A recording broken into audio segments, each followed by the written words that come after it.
teman-teman, perkenalkan saya Ratna Santika. Dan ini adalah aku. Aku dari Universitas Indra Prasta PGRI, dari Teknik Konseling dalam BK, yang dipresentasikan oleh Ratna Santika 2019 01 500 107. Di sini kita akan membahas tentang bullying di lingkungan sekolah. Apa itu bullying? Ringkasan umumnya, bullying dalam bahasa Indonesia dikenal sebagai penindasan atau risak. Apabila seseorang atau sekelompok orang yang lebih kuat atau lebih berkuasa dengan sengaja menyakiti atau menakut-nakuti orang yang lebih lemah. Tindakan ini dipersepsikan oleh korban akan berulang lagi dan cenderung sering. Menurut teori Riau Skina Dijuita dan Suesetio 2005 mendefinisikan school bullying sebagai perilaku agresif yang dilakukan berulang-ulang oleh seseorang atau sekelompok siswa yang memiliki kekuasaan terhadap siswa atau siswi lain yang lebih lemah dengan tujuan menyakiti orang tersebut.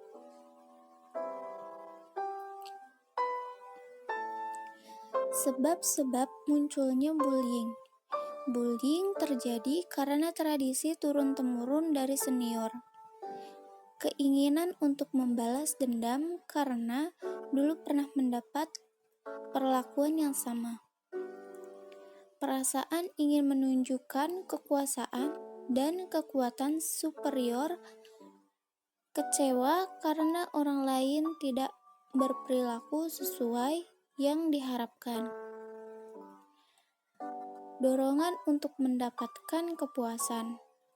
Dianggap menghina atau mengganggu kelompok tertentu, maksudnya geng. Permasalahan. Anak memiliki kontrol yang lebih rendah. Pembuli karena sebelumnya menjadi korban kekerasan dan menganggap dirinya selalu terancam dan biasanya bertindak menyerang sebelum diserang. Mereka melakukan bullying sebagai bentuk balas dendam. Yang B, korban bully berkaitan dengan ketidakmampuan atau kekerasan korban dari aspek fisik psikologi. Keluarga permisif terhadap perilaku kekerasan yang ditunjukkan dengan orang tua yang sering bertengkar dan melakukan tindakan yang agresif serta tidak mampu memberikan pengasuhan yang baik.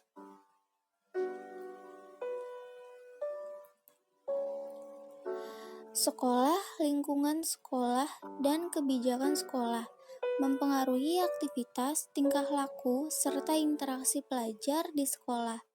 Rasa aman dan dihargai merupakan dasar pencapaian akademik yang tinggi di sekolah.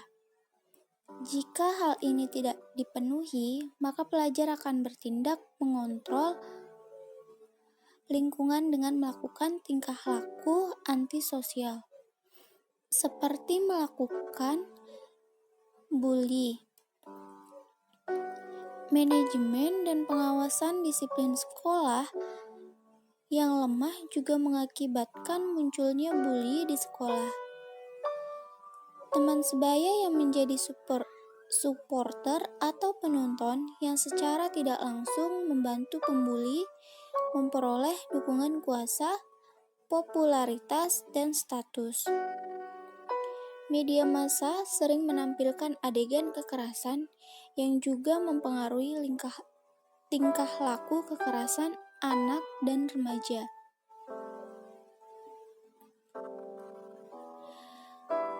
Selanjutnya, bully dikelompokkan 6 kategori.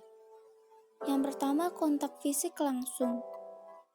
Kedua, kontak verbal langsung. Ada perilaku nonverbal langsung,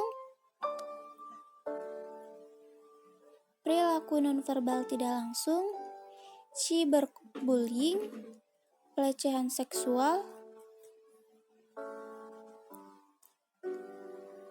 Lalu tanda-tanda orang yang terkena bullying. Yang pertama, jadi pemurung. Luka atau memar, baju robek tanpa sebab jelas. Malas sekolah, mengeluh sakit sebelum berangkat sekolah. Lalu sulit tidur. Dampak bagi si korban, rendahnya tingkat kehadiran dan rendahnya prestasi akademik siswa, menurunnya skor tes kecepatan IQ, dan kemampuan analisis siswa. Dampak bagi si pelaku. Pelaku memiliki rasa percaya diri yang tinggi dengan harga diri yang tinggi pula. Cenderung bersifat agresif dengan perilaku yang pro terhadap kekerasan. Tipikal orang berwatak keras, mudah marah dan impulsif. Toleransi yang rendah terhadap frustasi jika dibiarkan terus-menerus tanpa intervensi.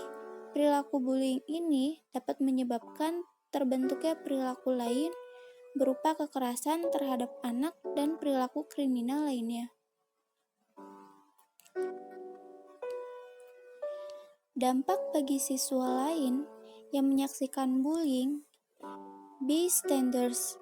Jika bullying dibiarkan tanpa tindak lanjut, maka para siswa lain yang menjadi penonton dapat berasumsi bahwa bullying adalah perilaku yang diterima secara sosial. Persepsi guru dan orang tua terhadap bullying. Persepsi orang tua terhadap bullying, kekerasan fisik maupun non-fisik dianggap masalah. Sedangkan guru, hanya kekerasan fisik yang biasanya dilakukan oleh siswa yang dianggap perlu penenangan. Apakah bullying terjadi di sekolah dasar juga? Jawabannya adalah ya.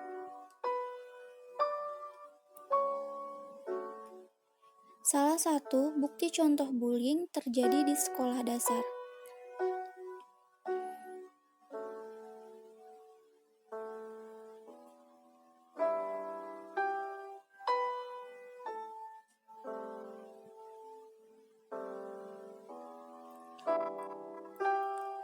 Pola perilaku kekerasan di SD. Kekerasan yang dilakukan siswa biasanya berupa kekerasan verbal, yaitu mengejek, fisik, mendorong, atau memukul, dan psikologi, dikucilkan. Kekerasan yang dilakukan seseorang, siswa atau geng kecil. Kekerasan yang dilakukan guru lebih banyak, verbal dan fisik. Di 2 SD, terjadi kekerasan psikologis, pelecehan seksual yang dilakukan guru dan seorang pedagang.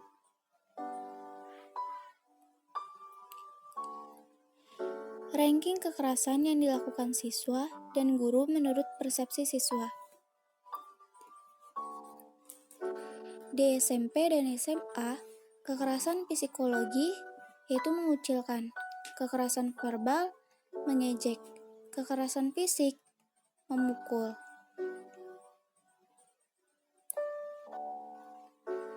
Lalu, ranking kekerasan yang dilakukan guru. Di SMP, kekerasan psikologi mengancam, kekerasan fisik yaitu menjewer dan mencubit. Kekerasan verbal menyindir dan membanding-bandingkan.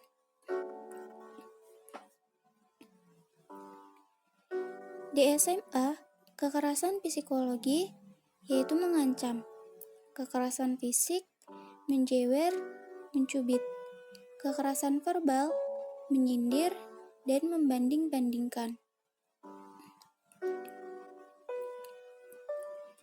Pencegahan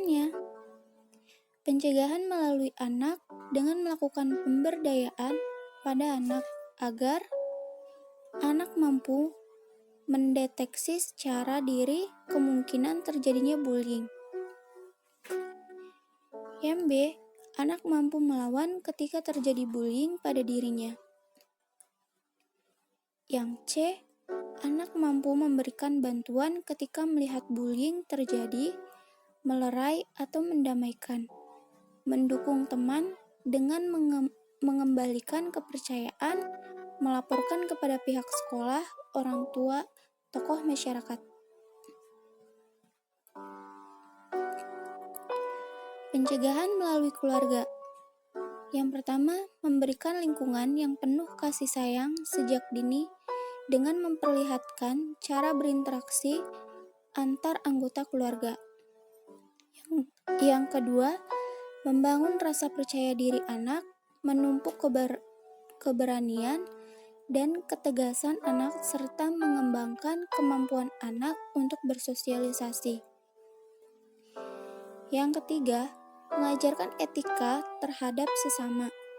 Maksudnya menumbuhkan kepedulian dan sikap menghargai. Berikan teguran mendidik jika anak melakukan kesalahan. Pencegahan melalui sekolah. Yang pertama, diskusi dan ceramah mengenai perilaku bully di sekolah, membangun komunikasi efektif antara guru dan murid. Yang kedua, membangun komunikasi efektif antara guru dan murid, diskusi dan ceramah mengenai perilaku bully di sekolah. Menciptakan suasana lingkungan sekolah yang aman, nyaman, dan kondusif. Menyediakan bantuan kepada murid yang menjadi korban bully. Melakukan pertemuan berkala dengan orang tua atau komite sekolah. Yang ketiga, pencegahan melalui masyarakat dengan membangun kelompok masyarakat yang peduli terhadap perlindungan anak dimulai dari tingkat desa atau kampung. Perlindungan anak terintegrasi berbasis masyarakat. PATBM.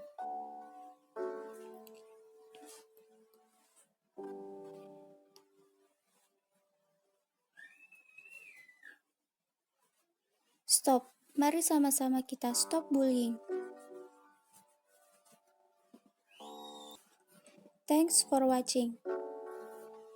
Sekian dari saya, Ratna Santika, 2019 01 500 107.